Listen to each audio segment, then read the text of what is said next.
Good evening, class. So today one more time I will revise the preparation of vaccine that we already covered in the previous class.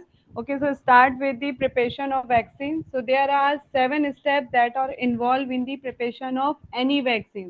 ठीक है, एक general procedure बता रही हूँ यहाँ पे कि किसी भी वैक्सीन को प्रिपेयर करने के लिए कौन कौन से स्टेप्स इन्वॉल्व होते हैं. ठीक है, तो first step is the selection of animal.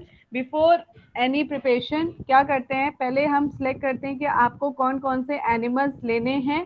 Select करने के बाद फिर हम उन्हें क्या करते हैं, क्वारंटीन करते हैं फॉर 10 to 14 डेज के लिए. ठीक है, so after the quarantine period क्या करते हैं, सेकेंड स्टेप के लिए प्रोसीड करते हैं, that is preparation for the scarification. Preparation करने के लिए क्या करते हैं, जो भी एनिमल आपने सिलेक्ट किया है उसे क्वारंटीन कर दिया गया है. आफ्टर क्वारंटीन जो भी एनिमल है, जो सब्जेक्टेड एनिमल है, उसको डिसइंफेक्टेंट करते हैं, उसको प्रॉपरली क्लीन करते हैं, वॉश करते हैं फॉर द फर्दर प्रोसेस. ठीक है, दोनों स्टेप क्लियर हो गए हैं.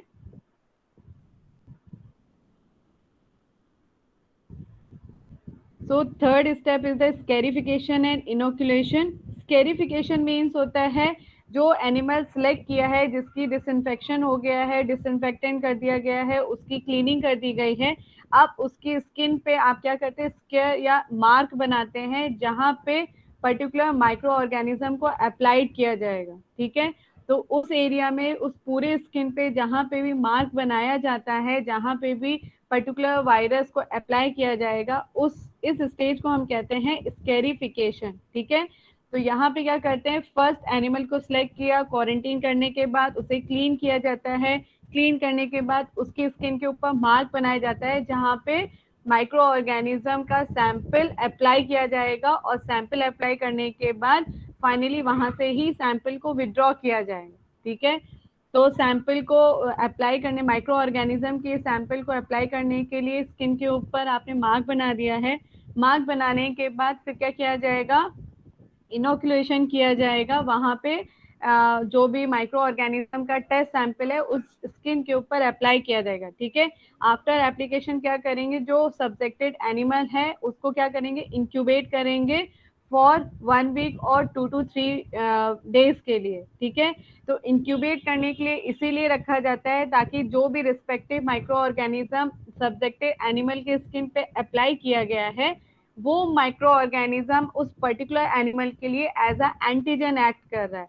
तो उस एंटीजन के जो जैसे ही वो स्किन पे एंटीजन की तरह जो माइक्रो ऑर्गेनिज्म काम करेंगे, उसके रिस्पेक्ट में बॉडी क्या करेगी, एंटीबॉडीज की फॉर्मेशन करेगी. ठीक है, तो यहाँ पे क्या होगा, जो भी ब्लड है, जो सब्जेक्टेड एनिमल के जो ब्लड है, उसके अंदर पर्टिकुलर माइक्रो ऑर्गेनिज्म जो एज अ एंटीजन एक्ट कर रहा है, उसके रिस्पेक्ट में एंटीबॉडी की फॉर्मेशन सब्जेक्टेड एनिमल के ब्लड में शुरू हो जाएगी. ठीक है, तो आफ्टर इंक्यूबेशन पीरियड क्या होगा, जो भी सब्जेक्टेड एनिमल है जहां पे भी एंटीजन को अप्लाई किया गया था, वहां से क्या किया जाएगा, सैंपल को विड्रॉ किया जाएगा. ठीक है, अब जो आप सैंपल विड्रॉ कर रहे हैं वो हम प्योर नहीं करेंगे, उसे हम डायरेक्टली वैक्सीन की तरह यूज नहीं करेंगे.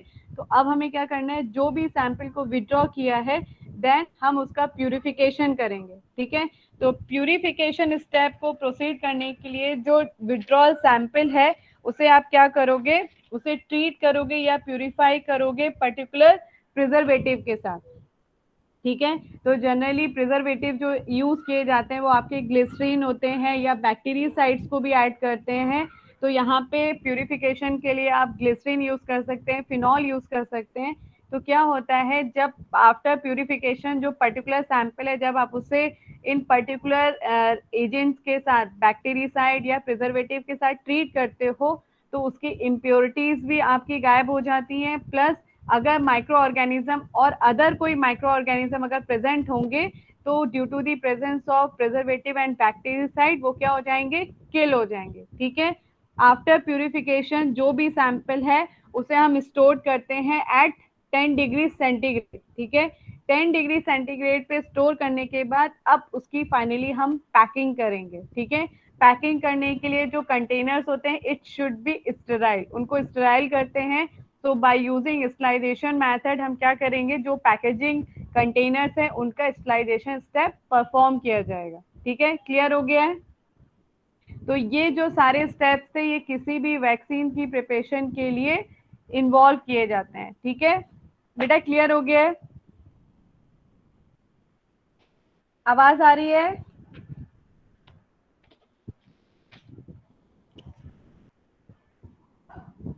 आवाज आ रही है?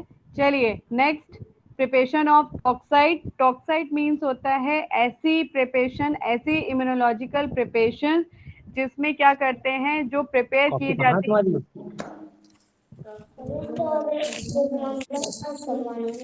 बेटा किसी का फोन म्यूट नहीं है, म्यूट कर लीजिए आप लोग प्लीज।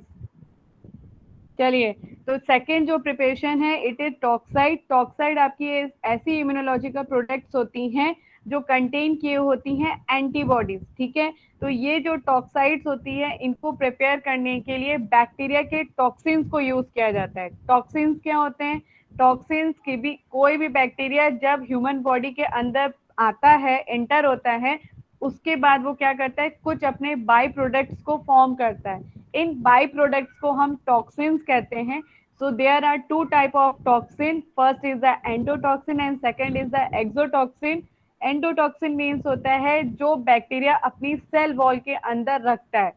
ठीक है, अपनी फर्दर फंक्शंस के लिए एंडोटॉक्सिन्स को वो यूज करता है। ठीक है, जो सेकंड टॉक्सिन है दैट इज एक्सोटॉक्सिन।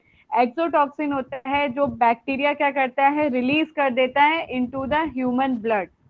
ठीक है, तो जब भी कोई बैक्टीरियल टॉक्सिन ब्लड में, ह्यूमन ब्लड में चला जाएगा, तो वो क्या करेगा, जो टॉक्सिन्स हैं वो किसी भी पर्टिकुलर, उसके पास इतनी कैपेबिलिटी होती है कि वो किसी भी ह्यूमन बीइंग में डिजीज कॉज कर सकते हैं। ठीक है, तो यहाँ पे वही किया जा रहा है, जो पर्टिकुलर बैक्टीरिया है जिसका भी आपको टॉक्साइड बनाना है, जैसे मान लीजिए डिप्थेरिया है, तो डिप्थेरिया रिस्पेक्टेड माइक्रो ऑर्गेनिज्म लेंगे, उसका क्या करेंगे, कल्चर करेंगे। कल्चर करने के बाद क्या होगा, उसे कल्चर मीन्स होता है ग्रो कराना। तो किसी भी बैक्टीरिया को ग्रो कराने के लिए उसे हम क्या देंगे, ऑप्टिमम टेम्परेचर देंगे, ह्यूमिडिटी देंगे, और उसे खाने के लिए मीडियम देंगे। ठीक है, तो कोई पर्टिकुलर एपरेटस लेंगे, उसमें हमने बैक्टीरिया का स्ट्रेन रख दिया है।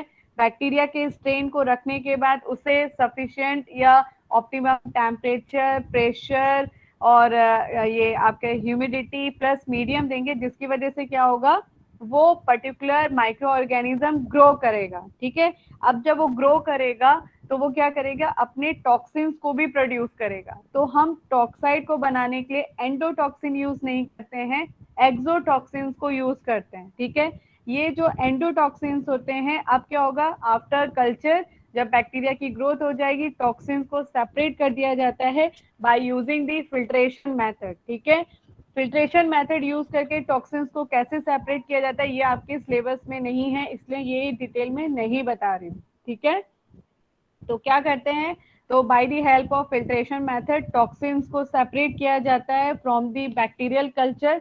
जब टॉक्सिन्स आपके सेपरेट हो जाते हैं, आप उन टॉक्सिन्स के टॉक्सिसिटी को रिड्यूस करने के, टॉक्सिसिटी रिड्यूस क्यों करेंगे, क्योंकि टॉक्सिन्स आपके कैपेबल होते हैं किसी भी ह्यूमन बीइंग में इन्फेक्शन कॉज करने के लिए। ठीक है, तो in order to reduce the toxicity हम टॉक्सिन को क्या करेंगे, ट्रीट करेंगे विद फॉर्मेलिन सोल्यूशन और फॉर्मेल्डिहाइड सोल्यूशन। ठीक है, तो फॉर्मेलिन या फॉर्मेल्डिहाइड सोल्यूशन के साथ ट्रीट करने की वजह से क्या होता है, उसकी टॉक्सिसिटी रिड्यूस हो जाती है and it should be incubate for 2 to 3 weeks at 37 degree centigrade. ठीक है, तो इंक्यूबेट करेंगे, इंक्यूबेट करने के बाद उसे इंक्यूबेट करेंगे 2 से 3 वीक के लिए। जब 2 से 3 वीक के लिए इंक्यूबेट कर लेंगे तो जो रिजल्टिंग प्रोडक्ट निकल के आएगा उसे हम कहेंगे फॉर्मल टॉक्साइड। ठीक है, ये जो फॉर्मल टॉक्साइड आ रहा है रिजल्ट में, इसकी टॉक्सिसिटी रिड्यूस हो जाती है, but it is not in a pure form, इस प्योर फॉर्म में नहीं होता है। तो अब इस फॉर्मल टॉक्साइड को प्योरिटी या उसकी प्योरिटी में कन्वर्ट करने के लिए या प्योर बनाने के लिए हम 3 तरीके के मेथड्स यूज करते हैं। ठीक है, सो फर्स्ट मेथड में क्या होता है, फॉर्मल टॉक्साइड को हम ट्रीट करते हैं चारकोल के साथ। ठीक है, तो चारकोल क्या करता है, it remove the impurities and the colour that is present in the formol toxoid. ठीक है, आफ्टर क्या करेंगे, then to this solution we add concentrated alum. तो कंसंट्रेटेड एलम को ऐड करने की वजह से क्या होगा, प्रेसिपिटेशन कॉज हो जाएगा विथ फॉर्मल टॉक्साइड के साथ। तो जो रिजल्टिंग प्रोडक्ट निकल के आएगा उसे हम कहते हैं APT और एलम प्रेसिपिटेटेड टॉक्साइड। ठीक है, तो ये आपका प्योर फॉर्म में आ जाता है। ठीक है, सेकेंड मेथड है by adding the formal toxide to the suspension of hydrated aluminum phosphate and in saline solution। ठीक है, जनरली जितने भी आपकी वैक्सीन होती है उनके लिए सेलाइन सॉल्यूशन को यूज करता है, क्योंकि उसका जो पीएच होता है वो आपकी बॉडी के पीएच के ही बराबर होता है। ठीक है, तो जो फॉर्मल टॉक्साइड है, जो सेकंड मेथड यूज किया जाता है, उसे क्या ऐड, किसमें ऐड करते हैं, हाइड्रेटेड एल्यूमिनियम फॉस्फेट में इन सेलाइन सॉल्यूशन। तो जो रिजल्टिंग प्रोडक्ट निकल के आता है उसे हम कहते हैं hydrated toxoid, hydrated aluminium phosphate. ठीक है, सेकंड आपका है TAF। TAF मेथड क्या होता है, इसमें जो आपका फॉर्मल टॉक्साइड है उसके साथ हम ऐड करते हैं एक्सेस ऑफ एंटी टॉक्सिन। ठीक है, अब एंटी टॉक्सिन्स क्या होते हैं, anti toxins means these are the agent that are used to neutralize the effect of toxins of bacteria। ठीक है, तो जो आपके फॉर्मल टॉक्साइड्स हैं इनको मिक्स करेंगे with excess concentration of anti toxin. तो रिजल्ट में फ्लोक्यूल्स फॉर्म होते हैं, छोटे छोटे से ड्रॉपलेट्स टाइप के बन जाते हैं। तो जो रिजल्टिंग सॉल्यूशन आता है उसे हम कहते हैं टॉक्साइड एंटी टॉक्सिन फ्लोक्यूल और TAF। ठीक है, तो इस तरीके से आपकी टॉक्साइड का प्यूरिफिकेशन होता है एंड आफ्टर दैट उनकी पैकेजिंग की जाती है। ठीक है, एक चीज हमेशा याद रखिएगा, दो टर्म आते हैं, anti toxin and anti serum और एंटी सीरा। दोनों में डिफरेंस बस इतना है, दोनों ही आपकी ऐसी इम्यूनोलॉजिकल प्रोडक्ट्स है जो बॉडी में पैसिव इम्यूनिटी प्रोड्यूस करती है। ठीक है, दोनों में ही एंटीबॉडी प्रेजेंट होती है, बट एक बेसिक डिफरेंस है, जो एंटी टॉक्सिन्स होती हैं they are use to neutralise the toxins of the bacteria. ठीक है, जो भी बैक्टीरिया टॉक्सिन्स को प्रोड्यूस करती है उसे न्यूट्रलाइज करने के लिए जो एजेंट यूज किया जाता है they are called as anti toxin और टॉक्साइड। ठीक है, सेकेंड है आपका एंटी सीरा। जो एंटी सीरास होते हैं ये भी आपकी ऐसी प्रिपरेशन होती है जो एंटीबॉडी कंटेन किए रहती है। ये आपकी क्लियर फ्लूइड टाइप की होती है। जो ये क्लियर फ्लूइड आपके सीरम्स होते हैं ये क्या करते हैं, ये आप में जितनी ये भी आपकी पैसिव इम्यूनिटी के लिए यूज किया जाता है और एंटीबॉडी को कंटेन किया रहता है, लेकिन जो मैक्सिमम जितनी भी आपकी डिजीज होती हैं उन्हें क्योर करने के लिए सीरास को यूज किया जाता है और एंटी सीरास को यूज किया जाता है। ठीक है, क्लियर हो गया है? मैम स्क्रीन शो नहीं कर रही। बेटा स्क्रीन मैंने लगाई नहीं है इसलिए शो नहीं करी है, मैंने ऑलरेडी आप लोग को PPTs भेज दिया है इसलिए मैंने यहाँ पे शो नहीं किया है। Okay ma'am. ठीक है, ये कल मैं पढ़ा चुकी थी, ये ऑलरेडी बस एक रिवीजन करा रही हूँ, ताकि आई थिंक मैंने आप लोग को कल बोला था कि इसे पढ़ लीजिएगा, इसलिए मैंने रिवाइज कर दिया एक बार। Okay ma'am. Okay, so ma'am एक कंफ्यूजन है। हाँ बेटा, मैम जैसे एक्टिव एंड पैसिव में था नेचुरल एक्टिव में और नेचुरल एक्टिव में, दोनों में नेचुरल एक्टिव दोनों में शो कर रहा। मैम इसमें बस थोड़ा सा कंफ्यूजन हो जा रही मैम। देखिए नेचुरल मीन्स होता है नेचुरली आपकी बॉडी में एंटीबॉडी की फॉर्मेशन शुरू हो जाएगी। ठीक है, तो मैम तो वो यहाँ पे देखो में और पोस्टीरियस में दोनों में शो कर रही है।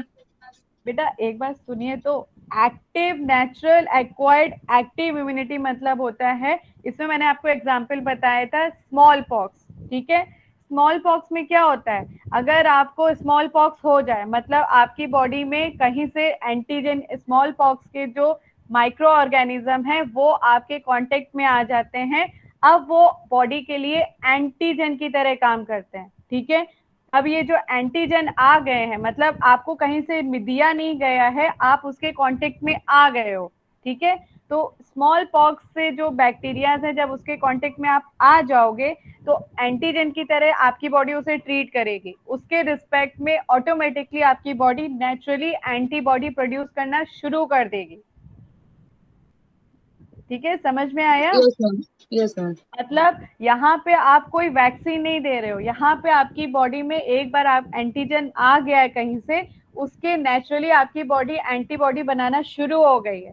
तो अगर किसी एंटीजन की वजह से अगर आपकी बॉडी एंटीबॉडी फॉर्मेशन करती है, this process is called as, और this immunity is called as active immunity. समझ में आया? Yes ma'am. ठीक है। सेकंड वाले में जो इसी में जो एक्टिव में जो सेकंड था वो आर्टिफिशियली था, मतलब वैक्सीन आप क्या करते हो, आप लैब में बना रहे हो, ठीक है, आपने वैक्सीन ली, मतलब आपको बोला जा रहा है कि आप लो पर्टिकुलर एंटीजन, इसी के रिस्पेक्ट में आपकी बॉडी एंटीबॉडी बताएगी, तो इसे हम कहते हैं आर्टिफिशियली एक्वायर्ड एक्टिव इम्यूनिटी। ठीक है, ये पॉइंट क्लियर हो गया? Yes ma'am.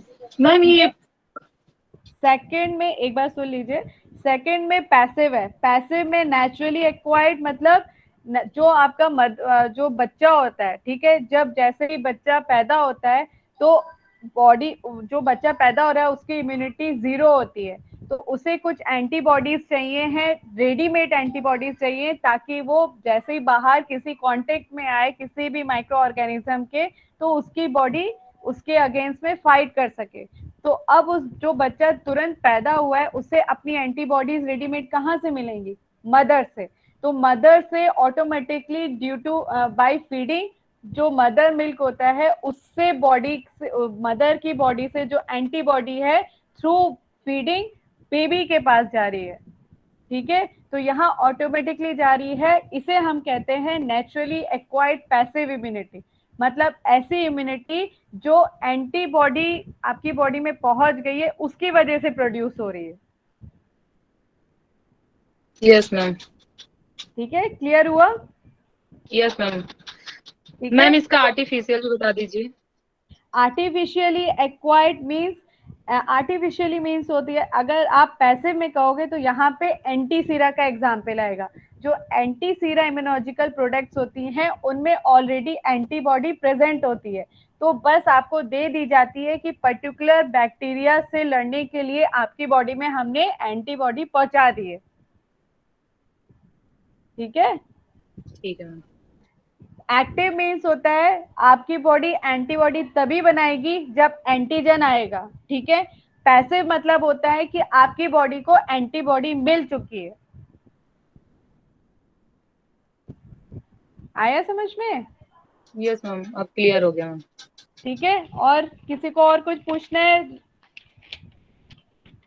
मैम फर्स्ट है तो क्लासिफिकेशन समझ में भी आ रहा है, सेकंड तो बिल्कुल नहीं आ रहा मैम, हमने पढ़ा तो मैम लेकिन नहीं समझ में आ रहा सेकंड वाला। देखिए बेटा, सेकंड क्लासिफिकेशन में according to the immunological preparation उनको डिफरेंट कैटेगरी में क्लासिफाई किया गया है। ठीक है, तो जो इम्यूनोलॉजिकल प्रिपरेशन का क्लासिफिकेशन है उसमें जो फर्स्ट पार्ट दिया है उसमें दिया है प्रिपरेशन प्रोड्यूसिंग एक्टिव इम्यूनिटी, मतलब ऐसी प्रिपरेशन जो आपकी बॉडी में एक्टिव इम्यूनिटी प्रोड्यूस करती है।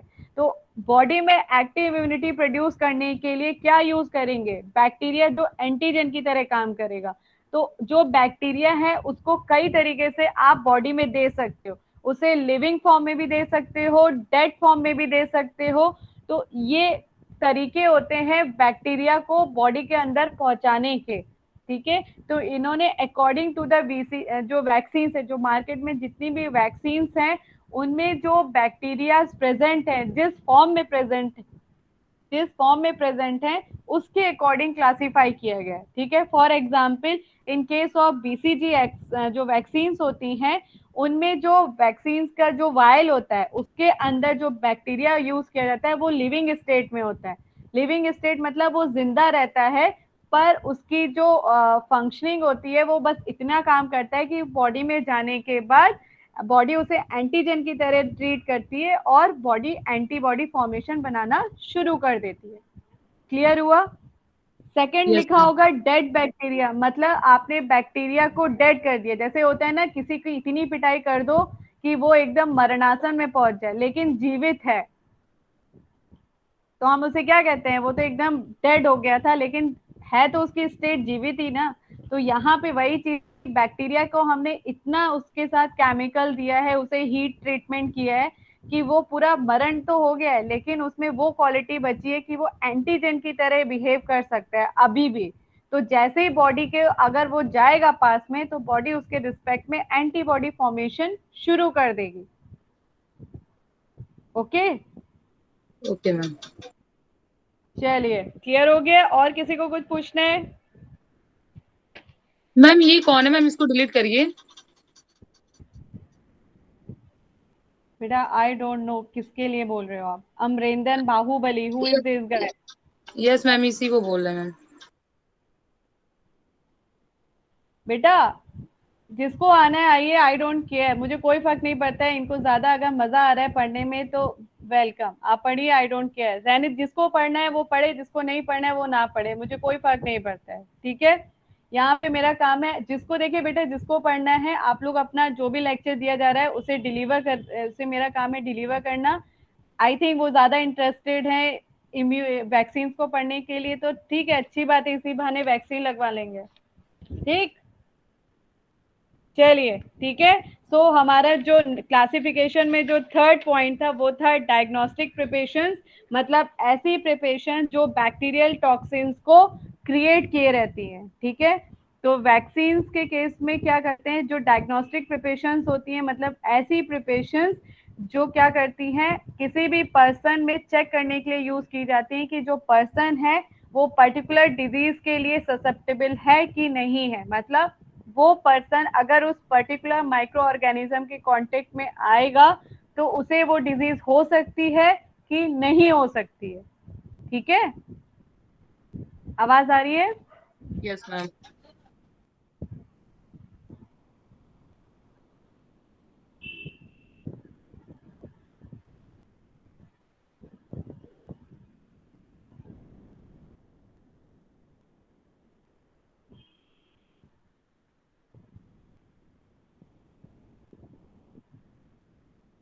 चलिए ठीक है। तो किसी भी पर्टिकुलर पर्सन में अगर आपको चेक करना है कि वो इस पर्टिकुलर बैक्टीरिया से ससेप्टेबल है कि नहीं है, तो उसके लिए हम 3 टेस्ट को परफॉर्म करते हैं। पहला टेस्ट होता है चिक टेस्ट टॉक्सिन, सेकंड होता है चिक टेस्ट कंट्रोल, थर्ड होता है ओल्ड ट्यूबरक्यूलिन टेस्ट, ठीक है। तो जो आपको जो chick test toxin and chick test control है उसे हम यूज करते हैं अगर आपको किसी पर्सन में देखना है कि वो डिप्थीरिया की डिजीज के लिए ससेप्टेबल है कि नहीं है, ठीक है। तो हम स्टार्ट करते हैं चिक टेस्ट से। तो चिक टेस्ट टॉक्सिन हम यूज करते हैं as a test sample and chick test control हम यूज करते हैं एज अ स्टैंडर्ड सैंपल, ठीक है। दोनों ही टेस्ट को परफॉर्म किया जाता है डिप्थीरिया डिजीज की ससेप्टेबिलिटी के लिए, ठीक है। Chick test toxin and chick test control में जो चिक वर्ड आया है, it is come from the inventor, जिसने ये टेस्ट को बनाया उनका नाम था बेला चिक, तो वहीं से ये नाम आया है, ठीक है। तो इस टेस्ट के लिए पहला हम बता रहे हैं कि टेस्ट सैंपल कैसे प्रिपेयर किया जाता है, चिक टेस्ट टॉक्सिन कैसे प्रिपेयर किए जाते हैं। इस टेस्ट के लिए क्या करते हैं, हम क्या करते हैं, डिप्थीरिया कॉज होता है कॉर्नी बैक्टीरिया डिप्थीरिया से, ठीक है। तो यहाँ पे क्या करते हैं, कॉर्नी बैक्टीरिया डिप्थीरिया को पहले कल्चर किया जाता है, ठीक है। कल्चर मीन्स उसको ग्रो कराया जाता है। ग्रो कराने के बाद उसमें जो एक्सोटॉक्सिन प्रोड्यूस होता है उसे हम क्या कर लेते हैं, सेपरेट कर लेते हैं। सेपरेट करने के बाद उस एक्सोटॉक्सिन के साथ अब हम डाइल्यूट करते हैं, उसको डाइल्यूट करते हैं by using the normal saline solution and to this हम ऐड करते हैं बोरक्स बोरिक एसिड बफर को, ठीक है। ये जो बोरेक्स बोरिक एसिड बफर है ये पीएच मेंटेन करने के लिए यूज किया जाता है, ठीक है। समझ में आ गया टेस्ट सैंपल कैसे प्रिपेयर कर रहे हैं? एक बार और बता देते हैं, कॉर्नी बैक्टीरिया डिप्थीरिया को लेते हैं, इस बैक्टीरिया से एंजोटॉक्सिन को जो रिलीज होता है उसे सेपरेट कर लेते हैं। अब उसे हम डाइल्यूट करते हैं with normal saline solution and borax boric acid buffer add करते हैं for maintaining the pH of the test sample, ठीक है। अब इस टेस्ट सैंपल को एक साइड रख दिया जाता है। अब चिक कंट्रोल के लिए क्या करते हैं, सेम बैक्टीरिया का स्ट्रेन लेते हैं, that is corny bacteria diphtheria. अब उस बैक्टीरिया का जो एक्सोटॉक्सिन है अब उसे हम ट्रीट करते हैं या हीट करते हैं, ठीक है। जो एक्सोटॉक्सिन है उसे सेपरेट करने के बाद उसे हीट किया जाता है at about 70 degree centigrade to 80 degree centigrade के बाद, ठीक है।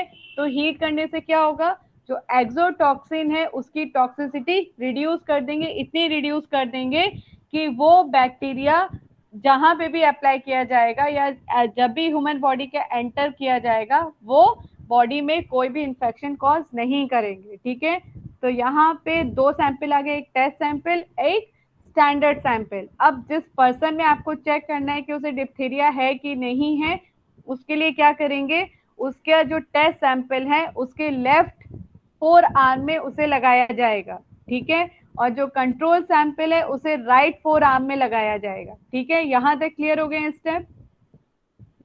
Yes ma'am. बेटा ठीक है, तो दोनों सैंपल को एक साथ अप्लाई किया जाता है, दोनों की क्वांटिटी भी सेम होती है। ठीक है, टेस्ट सैंपल को लेफ्ट फोर आर्म में लगाया जाएगा, कंट्रोल सैंपल को राइट फोर आर्म में लगाया जाएगा। ठीक है, और फिर उस पर्सन को 2 दिन के लिए छोड़ दिया जाएगा, इंक्यूबेट कर दिया जाएगा उससे। ठीक है, 2 दिन के बाद देखा जाएगा अगर टेस्ट सैंपल जो लेफ्ट हाथ में लगा हुआ है अगर वहां पे कोई इन्फ्लेमेशन कॉज हो गया या कोई रेडनेस आ गई है, मतलब वो पर्टिकुलर पर्सन डिप्थेरिया के अगेंस्ट में इम्यून नहीं है, मतलब उसका जो इम्यून सिस्टम है वो डिप्थेरिया के माइक्रो ऑर्गेनिज्म के साथ फाइट नहीं कर पा रहा है, इसलिए उसके सिम्टम उसके हैंड पे दिखाई देने शुरू हो गए हैं। ठीक है, अगर उसके लेफ्ट फोर आर्म जहां पे टेस्ट सैंपल अप्लाई किया गया वहां पे कोई इन्फ्लामेशन नहीं होगा, कोई रेडनेस नहीं होगी, this shows the particular person is immune against the diphtheria disease. ठीक है, तो जो पर्टिकुलर पर्सन है वो डिप्थेरिया के अगेंस्ट में उसकी जो बॉडी है इम्यून है। ठीक है, वो फाइट करने के लिए कैपेबल है। ठीक है, ये आपका फर्स्ट आता है, क्या मतलब कहेंगे कि फर्स्ट एक कंक्लूजन आता है। ठीक है, सेकंड कंक्लूजन आता है, मान लीजिए अगर जो पर्सन है, जो टेस्ट पर्सन है जिसपे आप सैंपल्स को अप्लाई कर रहे हैं, जहां पे आपने कंट्रोल सैंपल को अप्लाई किया, मतलब जो राइट हैंड है उसका, वहां पे आपने कंट्रोल सैंपल जो अप्लाई किया है, चिक कंट्रोल सैंपल, अगर उस हैंड पे अगर कोई रेडनेस आती है, मतलब जो पर्टिकुलर पर्सन है उसमें डिप्थेरिया तो कॉज नहीं हो रहा है, उसका जो पर्सन, उसका इम्यून सिस्टम डिप्थेरिया के अगेंस्ट तो अच्छे से फाइट कर रहा है, लेकिन उसकी बॉडी में कोई और रीजन है जिसकी वजह से उसके राइट आर्म में कुछ प्रॉब्लम आई है या कुछ इन्फ्लेमेशन आ रहा है या रेडनेस आ रही है। ठीक है, तो यहाँ पे दो कंक्लूजन आते हैं। पहले कंक्लूजन में टेस्ट सैंपल बताता है कि जो पर्टिकुलर पर्सन है उसने टेस्ट पास किया है कि फेल किया है। जो सेकंड कंक्लूजन है उसमें बताता है कि जो पर्टिकुलर पर्सन है वो डिप्थेरिया के अगेंस्ट में इम्यून है या किसी और पर्टिकुलर सब्सटेंस की वजह से उसकी बॉडी में रिएक्शंस हो रहे हैं। ठीक है, क्लियर हो गया? Yes ma'am. बेटा चलिए, ठीक है, सेकेंड मेथड है ओल्ड ट्यूबुलिन मेथड। ये जो मेथड है इसे यूज किया जाता है अगर किसी पर्टिकुलर पर्सन में देखना है कि ट्यूबरक्लोसिस के साथ अगर उसकी बॉडी फाइट करने के लिए कैपेबल है कि नहीं है। ठीक है, तो जो भी पर्सन्स होते हैं जिनको ट्यूबरक्लोसिस हो चुका होता है, उनके केस में देखा जाता है कि अक्सर जो पर्सन्स है, एक प्रोटीन होती है ट्यूबरक्यूलिन प्रोटीन, ठीक है, इसके अगेंस्ट में वो काम नहीं कर पाते हैं। तो अगर आपको देखना है कि पर्टिकुलर पर्सन में इस पर्टिकुलर प्रोटीन के अगेंस्ट में वो काम कर सकती हैं कि नहीं कर सकती हैं, इसके लिए हम ओल्ड ट्यूबरक्यूलिन मेथड को यूज करते हैं। ठीक है बेटा, आवाज आ रही है?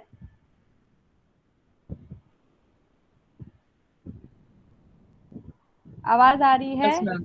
Yes ma'am. चलिए, ठीक है, तो इसके केस में क्या करते हैं, जो भी आपका ट्यूबरक्लोलिन डिजीज के लिए जो माइक्रो ऑर्गेनिज्म रिस्पॉन्सिबल है, दैट इज माइकोबैक्टीरियम ट्यूबरक्लोसिस, ये क्या करते हैं, इसके बैक्टीरिया को हम फ्लूइड मीडियम में ग्रो कराते हैं एट ऑप्टिमम टेम्परेचर। ठीक है, कल्चर करने के बाद हम उसे क्या करते हैं, स्टीम करते हैं और उसे क्या करते हैं, कंसंट्रेट करते हैं वाटर बाथ में। ठीक है, अब इसमें से जो प्रिजर्वेटिव इसमें ऐड किया जाता है, तो जो इस पूरी प्रोसेस के बाद जो निकल के आता है उसे हम कहते हैं ट्यूबरक्यूलिन प्यूरिफाइड प्रोटीन डेरिवेटिव। ठीक है, अब इस डेरिवेटिव को दिया जाता है पर्टिकुलर पर्सन को। अब इस डेरिवेटिव को देखा जाता है कि अगर जो पर्सन ट्यूबरक्यूलिन से अगर अफेक्टेड होगा, तो ये जब प्रोटीन प्यूरिफाइड प्रोटीन ट्यूबरक्यूलिन का जब उसकी बॉडी में पहुंचेगा, तो वो कुछ सिम्टम को शो करेगा, ठीक है। और अगर वो पर्टिकुलर पर्सन की बॉडी इस ट्यूबरक्यूलिन प्यूरिफाइड प्रोटीन के साथ लड़ने के लिए सक्षम होगी तो उस पर्टिकुलर पर्सन में कोई भी सिम्टम्स नहीं आएंगे, ठीक है। क्लियर हो गया है?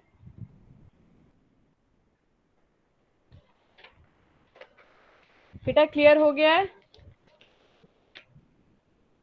चलिए, क्लासिफिकेशन में जो लास्ट टॉपिक है वो है प्रिपरेशन कंटेनिंग एंटीबॉडीज। तो ऐसी प्रिपरेशन जो एंटीबॉडीज कंटेन किए रहती हैं, so there are two type of preparations, first is the antitoxin and second is the anti serum।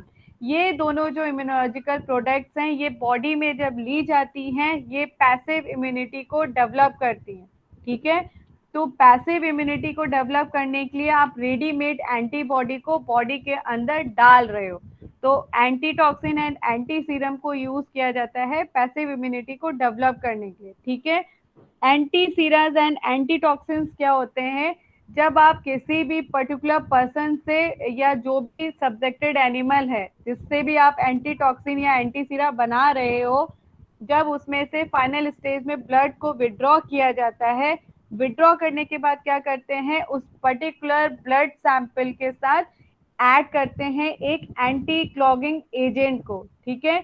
तो जब आप एक एंटी क्लॉगिंग एजेंट को ऐड करते हो तो क्या होता है, ब्लड में प्रेजेंट जो आरबीसी सेल्स होती हैं, डब्ल्यूबीसी सेल्स होती हैं, वो क्लॉट हो जाता है उनका, ठीक है। तो क्लॉटिंग की वजह से उस पर्टिकुलर ब्लड सैंपल में जो क्लॉट किए हुए मटेरियल्स होती हैं, सेल्स होती हैं, वो नीचे डिपॉजिट हो जाती हैं और वहां पे एक क्लियर लिक्विड बचा रह जाता है। तो ये जो क्लियर लिक्विड होता है इसे हम कहते हैं सीरा या एंटीटॉक्सिन, ठीक है।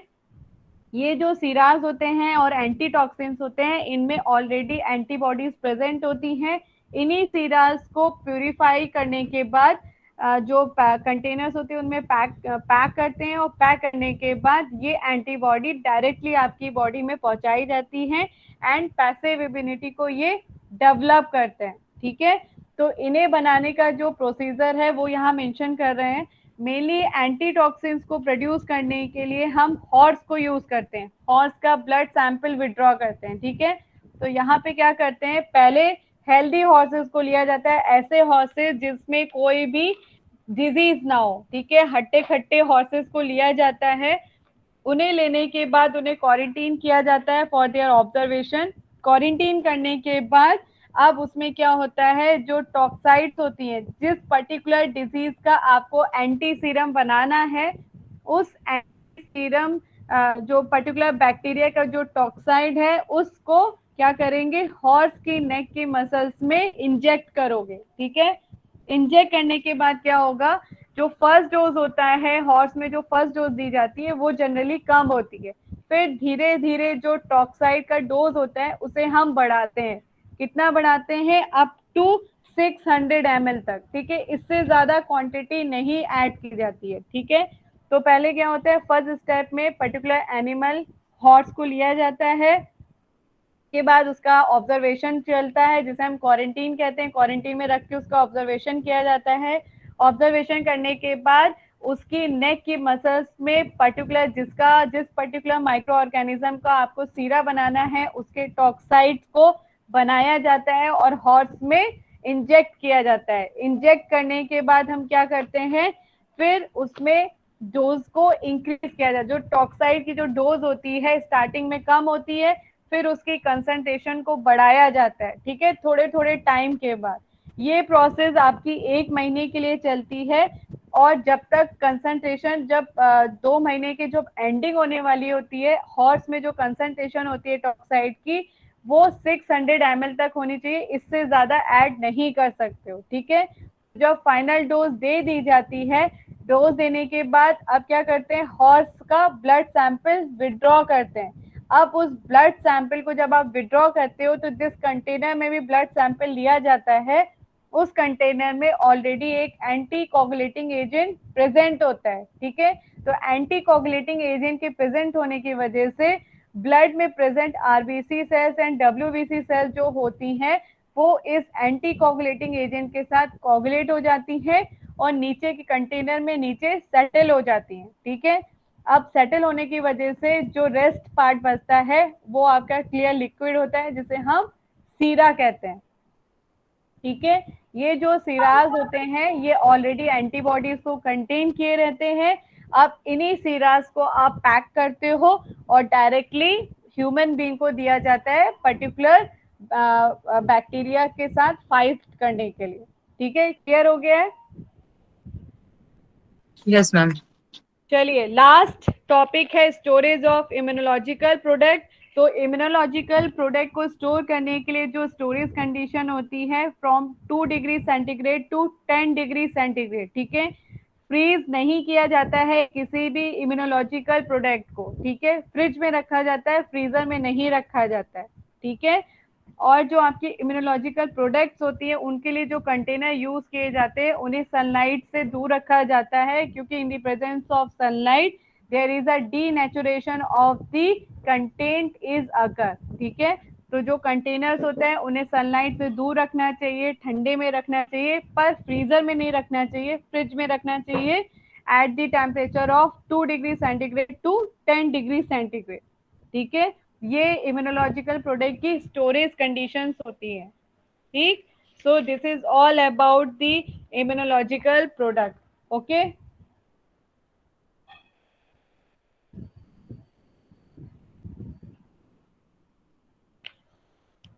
बेटा किसी को इस चैप्टर में पूछना है? आपका यहाँ पे सूटिक्स का पूरा सिलेबस कंप्लीट हो गया है, ठीक है। आवाज आ रही है? Yes ma'am. चलिए तो क्लैपिंग तो करी दो बेटा, सिलेबस खत्म हो गया formal thank you ma'am. Thank you ma'am. चलिए ठीक है, मैम मंडे रिवीजन करवाएंगे ना मैम? बेटा रिवीजन कराऊंगी, पर पहले मैं कोर्स कवर करा लूं, क्योंकि सुटिक्स का तो हो गया है।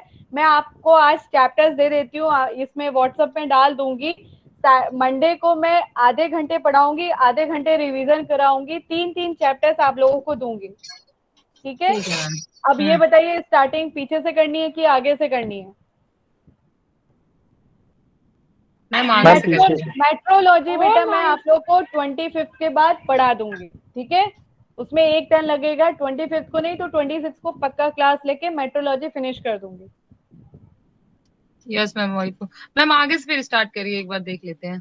चलिए आगे से स्टार्ट करते हैं। तो आगे से स्टार्ट करने के लिए जो फर्स्ट सेकंड थर्ड यूनिट है, आई तो फर्स्ट और सेकंड तो देखिए पूरी रटने वाली है, थर्ड आपकी वेट एंड मेजर्स है। तो हम एक काम करते हैं, हम फर्स्ट भी इंक्लूड कर लेते हैं, अगर इसमें किसी को कुछ पूछना है तो पूछ लीजिएगा। First second fourth and fifth, sorry pharmacopoeia में किसी को कुछ पूछना है बेटा? वो पूरा रटने वाला है। Yes ma'am.